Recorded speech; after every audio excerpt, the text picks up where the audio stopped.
Now, for a review of what's making the headlines in the papers this morning, let's bring in a RISE analyst, Eniola Akinkwo, to this time around. Oh, of course, you were thinking about Constance. Well, she's taking a bit of a break for the Yuletide. So, Eniola, thanks for joining us for the newspaper review today. Compliments of the season. Oh, same to you. I see you're wearing red too. That's going to be the color of the week, the color of the season. I didn't get the memo. I would year. have worn red too myself. Oh, you didn't get the memo? No. Come on. It's the color of the season, remember? All right. Anyway, the Santa cap is missing today. Now, we start with this day and the screaming banner headline. FG, Niger attempting to blackmail Nigeria over ECOWAS' stance, saying it is doomed to fail. Remember, the Nigerian president did accuse Nigeria of colluding or collaborating or conspiring with France, whichever adjective that's more suitable, to destabilize his country. That's a very serious allegation or accusation, as the case might be, which was roundly denied by the Minister of Information. But where exactly would the Nigerian president get that sort of idea? I mean, it's very unfortunate what we're hearing. Some 2 or 3 months ago, you had the Chief of Defense Staff, General Chris Musa, visiting Niger, where they all spoke in Hausa and they, said, oh, this is a new dawn and they're going to start their relationship afresh. And we thought, okay, a lot of analysts said it's going to help, reduce the insecurity in the region. And now we've seen this blame game happening. This is the first time, I think, in the history of Nigeria that you're going to see our neighbors pointedly accusing us of this sort of thing. I said it when Tinubu visited France some 3 weeks ago, that you're going to see such accusations because Niger, Burkina Faso, and Mali, and Senegal to some extent now too, they are breaking ties or reducing, connections with France, and then you are going there, to hug him, and Macron is rolling out the red carpet. Yes, but Tinubu. So I already knew such accusations would come. Relationship over over time. However, they say there is no fire without smoke, or there's no smoke without fire, and would you say there's some activity happening across the Nigeria-Niger border that would have made the Nigerian president, come up with that sort of accusation? It's a developing story, so one cannot really tell for sure what is going on now. But you see such accusations usually among countries that when talks have broken down or when there's friction between the leadership of two countries. You're having that in Congo DR and Rwanda as well, where Kagame is being accused of funding the rebels in Congo DR. So such accusations are not new even in African politics, but it's just that you look at Nigeria and Niger, they've had this very close relationship for decades, and now you've seen that the relationship has broken down. Look at Niger, for instance. Nigeria was committing about $1 billion building a railway into Niger. When Buhari was contesting for re-election in 2019, if you remember very well, 2 governors from Niger came to the campaign, where they endorsed Buhari and everything. And Buhari was even saying that, oh, if anyone gives me too much trouble, I'm going to relocate to Niger.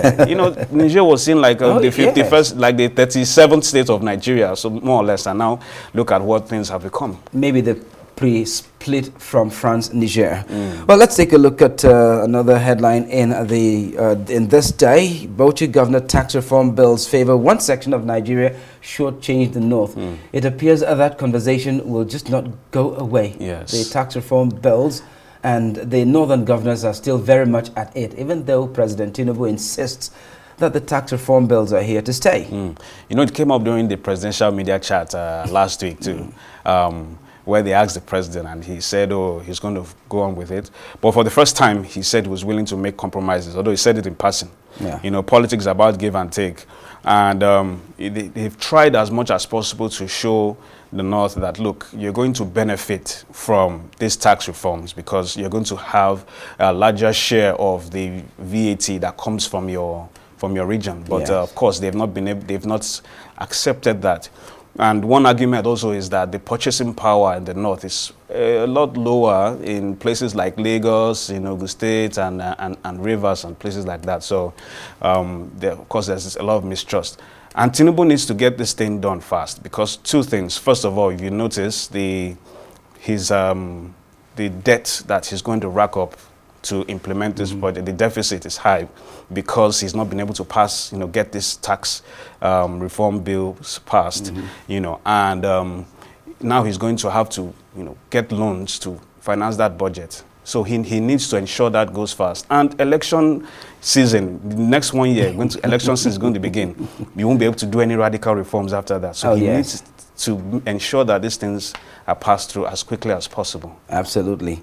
Well, the story about the Nigerian president's accusation can also be found in the Daily Trust, as the screaming headline there, as well as in the leadership newspaper. FG dismisses Niger leader's allegation against Nigeria. And now to the Punch, where the banner headline also reads, military blames villagers as ex-governor, others demand probe.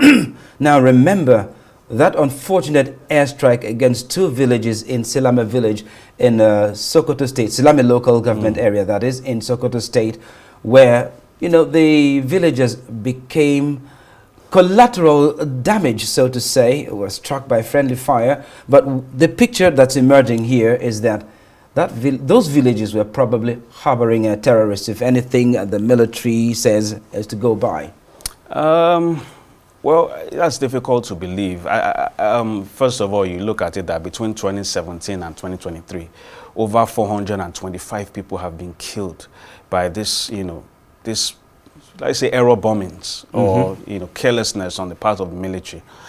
Will you say in all the instances, because there are over 8 incidents, will you say in all these instances it was the people that were shielding the terrorists? The Air Force spokesman did say that, those strikes were carried out with precision based on credible intelligence. I mean, quoting him exactly, that's what no one is ever going to want to take the blame for it. You see, over 425 people killed between 2017 and 2023 alone due to these error bombings, and no one has, I don't know of anyone who has been court-martialed. I don't know of anyone who has lost their job due to this, and it's very disheartening because the military is looking for the cooperation, of residents. They keep asking that, please support us and all that. And at the same time, you are, mistakenly bombing people and all that. So there needs some people. I think some people need to make a scapegoat so that you will stop having such occurrences.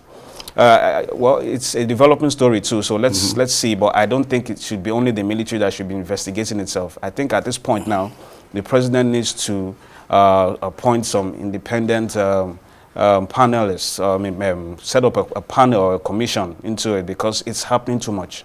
Well, you're talking about scapegoats and going by what the military is saying. I'm not sure there'll be scapegoats in this instance. The only scapegoats we might be saying would be, well, the unfortunate victims of that airstrike. But one might even suggest that probably the terrorists were using the villages as human shields. That is very common in war areas. It is very common. It's happening. It's one of the excuses that Israel has been giving to, if you look at the crisis in Palestine. But that has not prevented the world from from condemning Netanyahu. So that shouldn't be an excuse that people are giving them cover, and then at the same time, what if they're little children? So you allow them to be shot, to be killed, just because, okay, maybe you feel there's some terrorists here. Well, then let's turn over to the Daily Independent, and still the headline, Nigeria not conspiring with France to destabilize Niger Republic. That seems to be the major story of the day. 11 persons feared dead in fresh attack on Benue community. Wow, that the attacks by bandits and the herdsmen continuing in the north-central agrarian state. Targets struck in Sokoto are associates of Lakurawa military clarifies. Well, that's what we just talked about now. And then, of course, a very interesting one here. I'm in charge of Abuja land. I can't grab what I am in charge of. Guess who? Oh, yes. It's Yes, none on other Wiki. than the Minister of the Federal Capital Territory. So, I mean... it also came up during the presidential media chats where Tinubu said, I doff my hat for yes. some So Wiki. he has Wiki is doing a presidential very fine endorsement job. now. Yes, but I mean, there are a lot of people that have been complaining about Wiki's land grabbing tendencies. Land grabbing, you say? Yes, that's what I mean. That's what they are saying. Just Madam Rita Ilori, she's been granting a lot of interviews about how her property was, taken over by Wiki and given to Honorable Chinda, who happens to be Wiki's kinsman.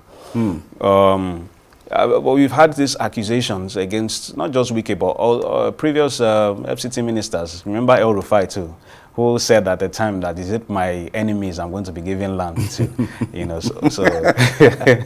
Oh, well, so definitely, that he definitely would have his own allies to favor. And quickly to The Guardian now. Uncertainty trails new curriculum execution. Well, that particular story from The Guardian and the details of it, and it actually has to do with the new education curriculum. And it goes, the Federal Ministry of Education is to defend and produce its budget with 285 million naira. Meanwhile, the planned implementation of a new curriculum for basic schools by January 2025 is facing significant uncertainty due to the federal government's slow pace in preparing that rollout. Education experts have, however, condemned the revised curriculum, labeling it dead on arrival. What's wrong with the curriculum? Well,